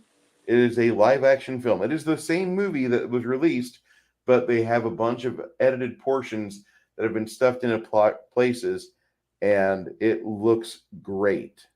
It looks like somebody ran it through like a Lucasfilm filter, and it's not the raw video. Somebody's taken time to take the blemishes out of the video. They've worked on the sound. It sounds good on a 7.1 surround sound system. Yeah. So if you are a sound person, go check out the Spice Diver cut for the Dune movie on YouTube. It's there. You just got to dig a little bit. Probably the first result. Spice Diver cut. But I love the Dune movie, and the actor that played Baron Harkonnen was fantastic. I really I don't think I've enjoyed a bad guy villain. That was like my first bad guy villain I ever He was was like. disgusting. Ugh. Say again? He was disgusting, Yes, the Baron. Ugh. absolutely disgusting. And Yes. he just thrives on it. He's got pustules even popped by his doctor, and his doctor's proclaiming his love while he's popping the zits with needles and instruments. It's great. It's great. It's Oh, one of the best. disgusting. It's There's a show on TV right now that you can watch. It's called The Pimple Popper or something. ew. Um, and there was this Asian woman, and she's really pretty and stuff, but that's what she does for a living. And a couple of my friends like watch that nastiness, and I'm like, I watch that stuff. That's disgusting. I just I'm not into that. But a lot of people apparently are watching that. It, I as much as the thought of watching a pimple popper sounds good, I'm going to eat after this. Oh, gross. I might be Not watching Dune me. after this, but I've uh, thrown whole meals away because I get grossed out. So, I don't want to have to. I would end up having to throw my food in the trash.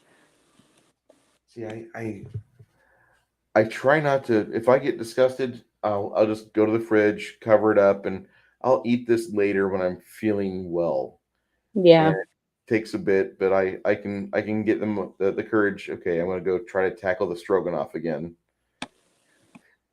Well, I'm a big mm, fan of stroganoff. I'm sorry. It's one of the dinners that apparently I didn't have enough as a child. So as an adult, I must have it more. yeah. Well, it's good. If it tastes good, it doesn't matter. You should eat it. Now, I try to eat the healthiest version of it, but then I have all my spices. Oh, wait, there's some sodium. Let me put that on there. There's nothing wrong with a little bit of salt now and then. I mean, when I eat a boiled egg, I put salt and pepper on it. I've ruined my cousin. my cousin who had COVID worse than me, she's had it multiple times, so it's gone through her body multiple times. But she's been told by her doctor she has to regulate the amount of spices that she puts on things. Because when I lived with her for a brief bit back in 2011, 2012, I Mm-hmm. invested probably $200 to $400 of spices in her cabinet, Mm-hmm. and I never really took those out. I just, when I got my new place, I bought new spices because that's what you do. And she's got kids, so go ahead and make your food taste good. And she's now having to trim her spices out of her diet on such a heavy rotation. And I don't feel horrible for it, but at the same time, I'm like, please don't die, cousin. I need Is you. it I need because you of alive. her sense of taste is bad, so they're afraid if she gets too much, could burn her tongue, or what? She's got a she's gotten past the bad sense of taste. She has her taste back now, but she has a high sodium. Oh, okay. And my primary, like, there's two spices that exist to Bruce, and one of them is Cajun spice by Tony Chachere's, Yeah. and the other one is an Italian spice. I've got a grinder on this new Italian spice, which has got a lot of stuff like the chives and the basil, and it's got some black pepper chunks, and I just grind the hell out of it, and it goes good. It does great. But she learned from me on spices, and then she started buying her own, and now she has like the spice rack from, you go to the store and you look at the spices. Well, that's basically her, like half of her kitchen. She has to like some people buy too many shoes. Yeah. She's a spice It- girl. well, that's good. That's good if she likes it, and it adds zest to her meals. There was I was at a gas station. I think it was in, might have been Oklahoma, but I'm not 100%. Um, but it was, I saw this giant spice rack, and it said it was called, uh, there were shit spices. Have you ever heard of them? Shipped spices. Shit, SHIT, and it had like chicken shit and then beef shit like that, and it was flavoring or spices that you put on the different Different food. meats.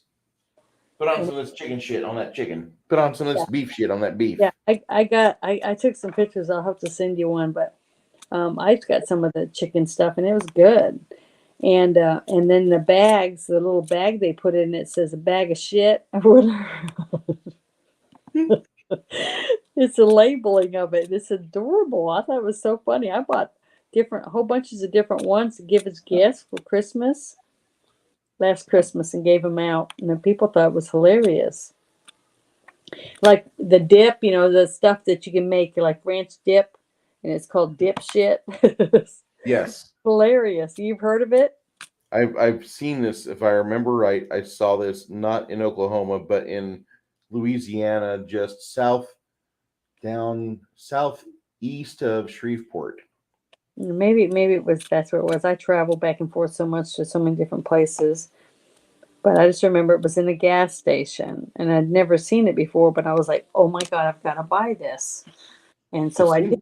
seen And they're it. good too. I've used it in cooking, and it's pretty good. Okay. Yeah, but it What was was it? funny. The marketing of it, I can't believe it's not way more popular. I mean, it was just, I thought it was funny as heck. Well, I've seen that a couple times now that I think about it, because they have it in New Braunfels at one of the curio shops. When my mom and dad were here, we went curio hunting, which I didn't know could be such fun. And I'm being serious. We found Bob Ross memorabilia everywhere. We found spice stuff everywhere. Oh, by the way, in Texas, they have this thing called barbecue, and every corner store has a grill, and they're smoking something right now so you can eat it later. And it's delicious. I don't understand how we got so good at barbecue, but there's a lot of people here, and apparently, barbecue is our main entree. I'm just saying. Well, I just sent you a link for shit. Okay, made by the Big Cock Ranch is the name of the on the package. But I sent you to the website for the hot sauce, and so you can see that it's on your Discord. I'm there. Oh my God. Is hilarious, but it's really really good too. You can actually eat it, and it tastes good. But I think you'll like it. And then you can share it with some of your guy friends or whatever that like real spicy hot food and stuff. I'll share it with my cousin. I'll be responsible for her death. No, yeah, but she's she's but it's she's one of those girls. God bless her, but she likes good spices, and she sees good. something like that. She's like, oh, I gotta get it. But I just thought the marketing of it, the way that the packaging, even the bag, because it was in a gas station, and when she said, "Oh, when you buy this, you get these bags," and I was like, "Oh my God, I love these bags," because it said "bag of shit," on it, because that's what it is. It's shit. It's Shit shit. is the name of the, Just throw this it's shit on good your. shit. It's called good shit. You got dip shit. It just depends on what you're gonna put it on and what the name of it is. Oh, I see a thing that says that Wolf Breaker's in here. Hello, Yep. Wolf Breaker. Hey, multi-gun man, if you're still Hi. here, you're welcome. Appreciate it. But yeah, it's some funny stuff. I love spice hunting. I know that sounds crazy, but I'm on this not not permanent quest, but I am looking for good spices, and I'm doing my best to have my spice rack be swole. I want to make sure that I'm prepared for food time. I really You I sound don't like know. you are. I mean, you sound like you've definitely like to have a lot of good spices in your house. So, Are you familiar with Rudy's barbecue? uh, I don't know. I'm not really into barbecue that much. I mean, I like honey barbecue wings and stuff, but all my friends like Chipotle and all that. I can't eat all that. It's too hot. I'm not into Okay. real spicy stuff. Well, Rudy's barbecue is really good spiced. It's not super hot spicy. It's like a salt and pepper. Like you could take this to a Walmart get together and people would enjoy it and they think, "Oh my God, you are great. Thank you for bringing the Rudy's. This is perfect." And that would be great. Well, that's not too Breaker says saffron attacks cancer cells.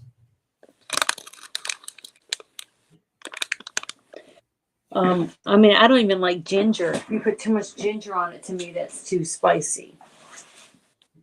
So I'm a real wuss when it comes to that. I'm Tony Sachera's an Italian seasoning. That's my secret maneuver in the kitchen. But Rudy's barbecue is kind of like the standard down here in Texas.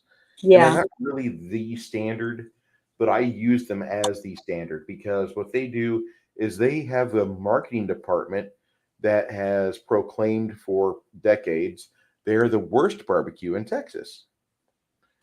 And I flat out love that because actually, if they're the worst barbecue in Texas, we have a lot to look forward to. And they're great. They're one of the best places to go eat. They're religiously available on weekends. I mean, if you just got out of church or if you just woke up and from a bender on a Saturday night, Sunday morning, either way, Rudy's is there for your comfort food. And they've yeah. got ribs, they've got the sliced brisket, they've got everything that your stomach needs for you to process and get going. But it's beef and it's delicious and it just Yeah. falls apart in your mouth. So I like good rib. I can't go wrong with going to Rudy's. That's just a Texas thing. And I tell my friends about them. They're like, "Oh, we don't have that here." I'm like, "I'm sorry." And then I try to think of the things that they have in Illinois or they have in Iowa or they have in New York City that we don't have in Texas. And the only thing that I ever hear is we have good Italian food.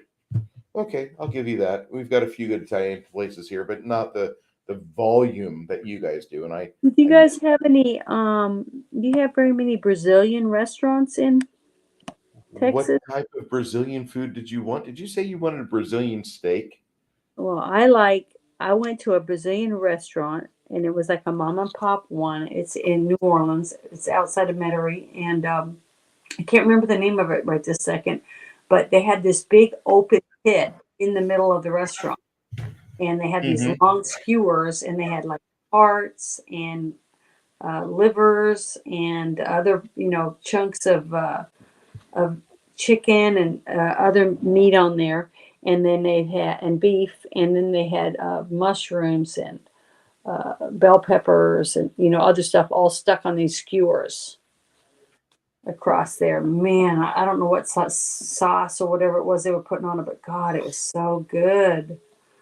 And I kept saying, I need to go back, I need to go back, but stuff happens, and you just, time goes by, and next thing you know, it's been a year. You haven't been there, but the food's really good.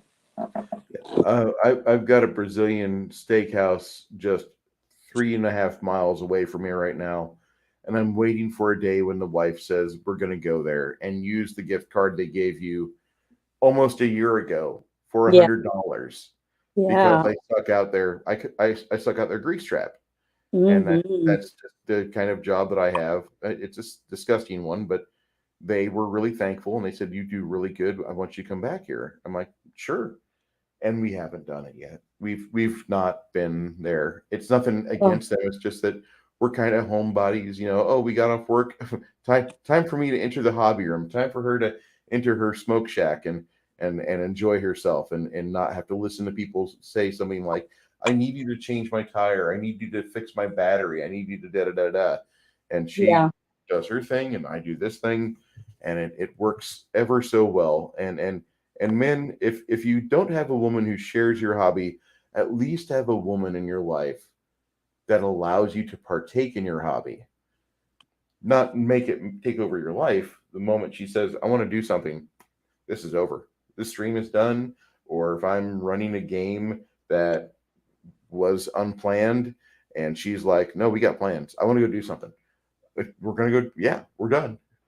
And I want to keep the missus happy. But I'm telling you what, this is one way that she's made me happy is by not monopolizing my time and by Well, that's allowing me. good. As long as you let her do her thing, then she should let you do your thing.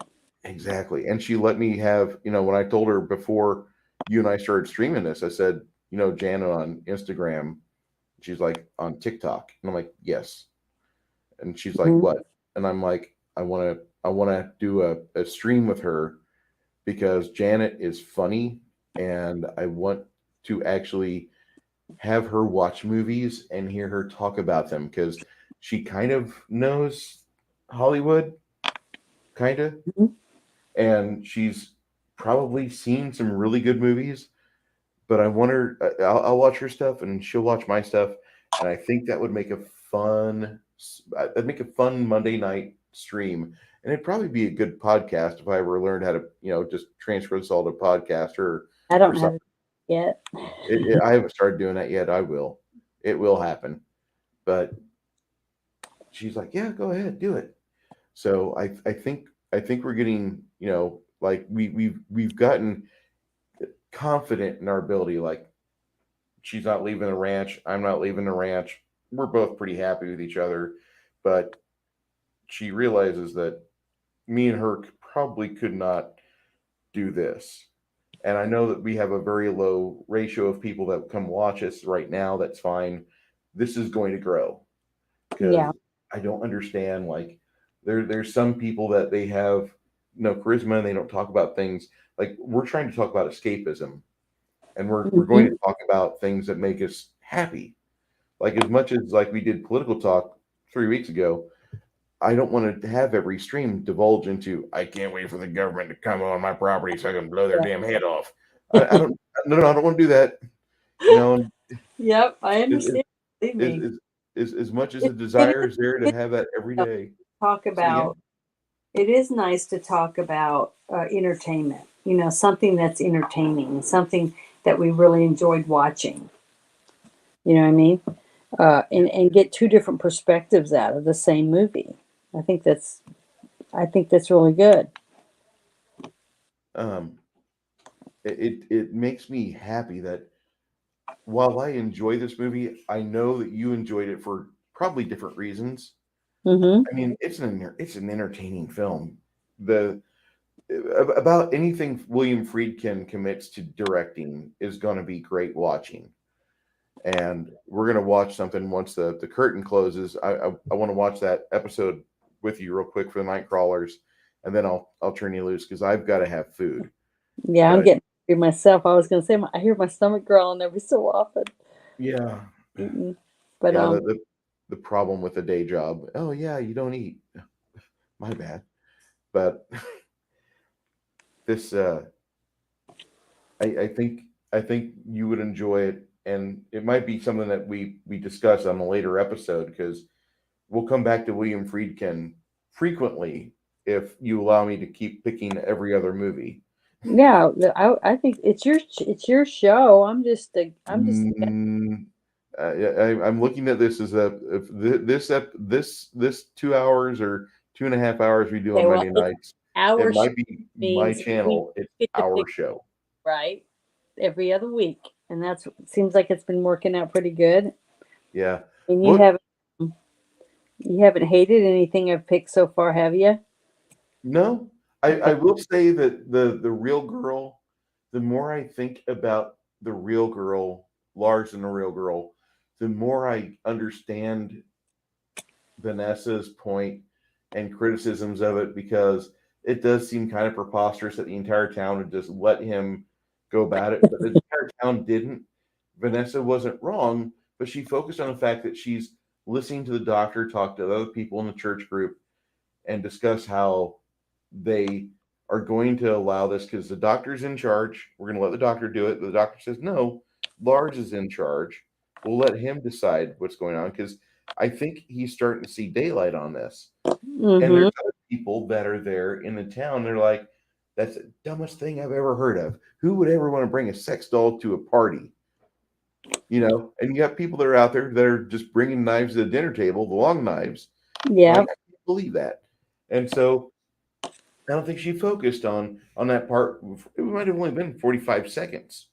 But the Yeah. town, there were not everybody in town was on board with Lars bringing a doll, a sex But doll. there was a lot of people, though, I think that when they saw it, they didn't realize it was a porn doll. They just knew it was not a real person. Yeah. You know what I Well, mean?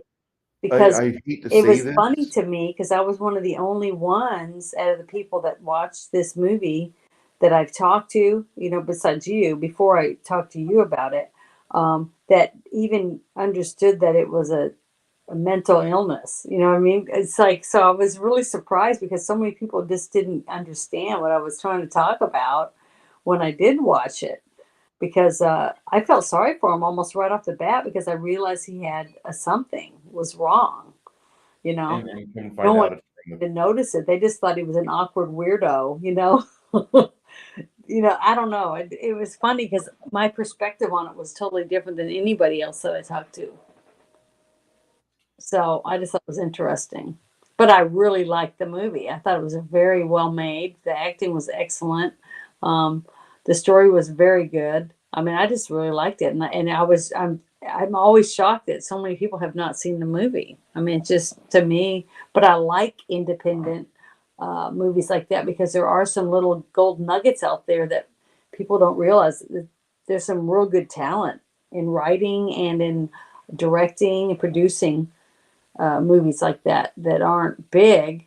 But one day they're going to make another movie and it's going to be a blockbuster because a movie doesn't usually get a rating unless it wins an Academy Award or it wins lots of money. So it's those little gems that are in between that I like to watch myself. That I really like well, to do. I'm not against that movie. I thought it was interesting, and I want to be one of those townspeople that say, I can't believe he brought a sex doll to our party. You know, I would rather be in that camp because if I go into camp where I recognize it's mental illness, now I'm duly bound emotionally to try to do something to not negatively affect him, and maybe even try to help him in whatever minuscule way I can. And as much as that sounds like, oh, you're being a good person, no, I want to be a selfish person.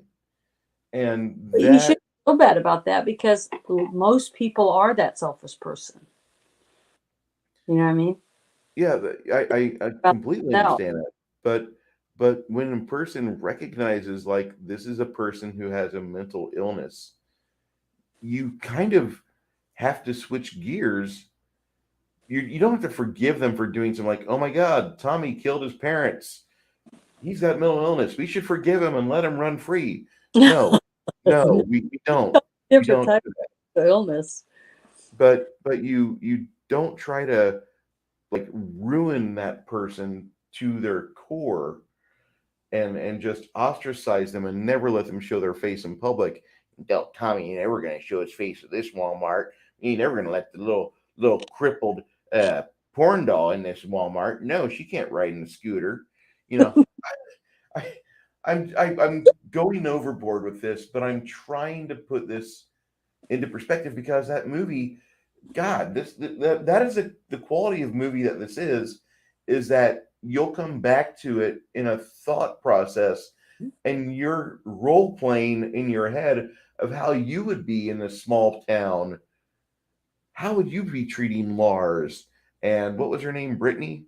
I don't know, but how would and I find myself doing that, and not many other movies have affected me to where 3 5 10 weeks later I'm thinking about this film again. Told you it was a very it brings out emotions and thoughts that most people would never have because of the type of movie it is, and that if you really sat down and paid attention to it, you would think about it later. You're like, God, the more I think about it, the more I wish I could be more like that, or I could have seen this, or I could have paid attention to that.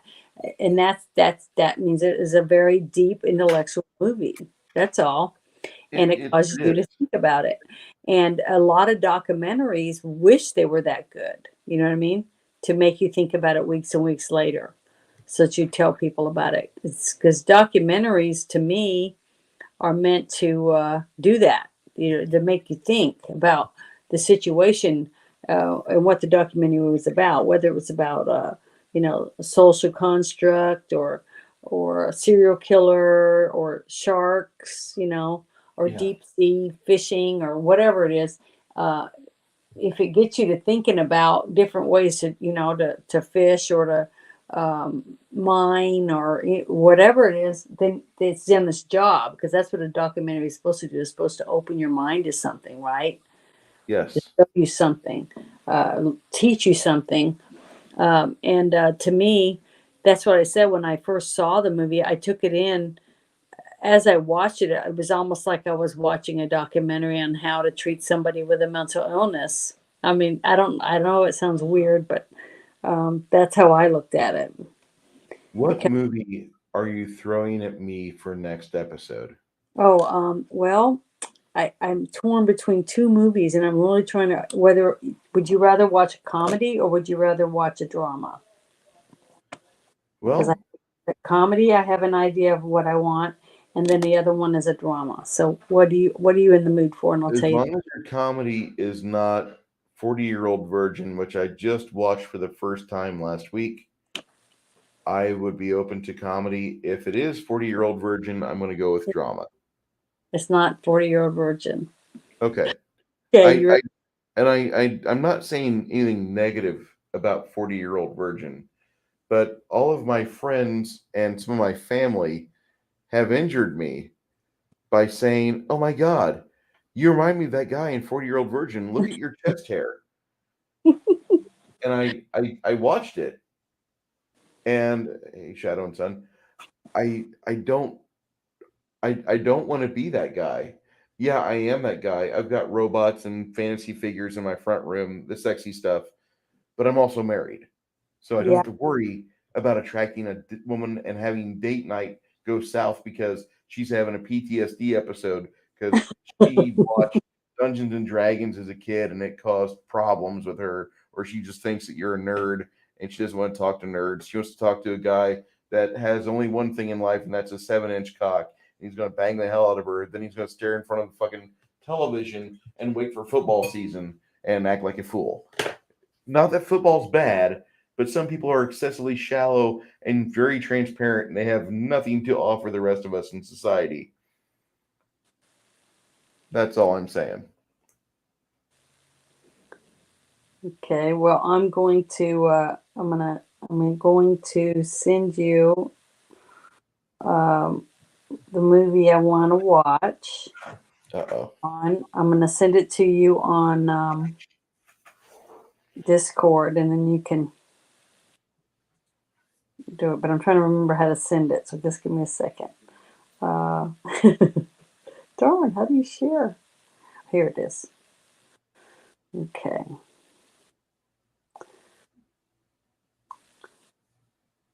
But I really love this movie. I have received Victor Victoria from 1982. Have you seen it? I've heard of it. James Garner stars in it. It's got Julie Andrews too, right? Yep. Okay, and Robert Preston. I'm sold. Yeah. It's one of my mom's favorite movies, and I can't help it. I told you, my mom is a huge influence on my life.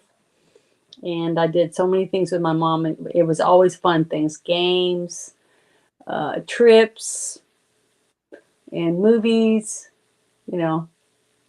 So I had a great mom. But this movie, we laughed, and we saw, I've seen it at least 40 times already. And I like musicals if they're a good musical. And so I'll save my other movie for the next time then, my drama. Okay. We're good. I think we'll get a good laugh out of this one because it's good. It's a very well-made movie, I think. Janet, with that, we are approaching the 2-hour mark, and I want to grab some food. Okay, me too. I'm starving. Okay. I want to end this broadcast, but stay in the green room, okay? Oh, well. Everybody that's in the chat, everybody that's watching this later on, I appreciate you guys sticking around here. Me and Janet do appreciate if you guys give some commentary to us and let us know what's going on and what you thought of the movie The Sorcerer. We'd love to hear your thoughts. Maybe this movie doesn't quite strike you the way it did for us. I really enjoy it. I watch it probably every 2 or 3 years. I actually have it on my Apple account. Janet, did you have anything you wanted to finalize by watching The Sorcerer? If you guys are into nail-biting, intenseness that goes pretty much for at least half the movie. I mean, almost the whole last half of the whole movie is so intense that you get small little breaks here and there, little dips down to almost normalcy again, and then back up again. If you like that type of intenseness in a movie, then this is definitely a movie you need to watch. So I thought and the acting is really, really good. So that's my point of view on the movie. If you guys want to see it, I'd like to thank many people here, starting off with Baron G Rock, Ironcaster, Soybeans Jeremy, George Lucas, a hero from my younger days, the Multi-Gun Man, the Woke Breaker, and Shadow and Sun, along with many others on our other affiliates. This will be popping up on my Rumble here in about 4.5 hours. So if you guys aren't subscribed to Rumble, and I do want to say that I like Rumble more than I like YouTube, because YouTube will hide my content for 2 or 3 hours. And I don't like that. I'm not a fan. Once I get squared away on there, or once everything squares out on YouTube, it goes over to Rumble. But I'll be doing simultaneous streams here before too long. So want to say thank you again, Sunny Brave Megatron, and we will talk to you next week about the movie Victor Victoria. Thank you, everybody. Thank you. Come back next week.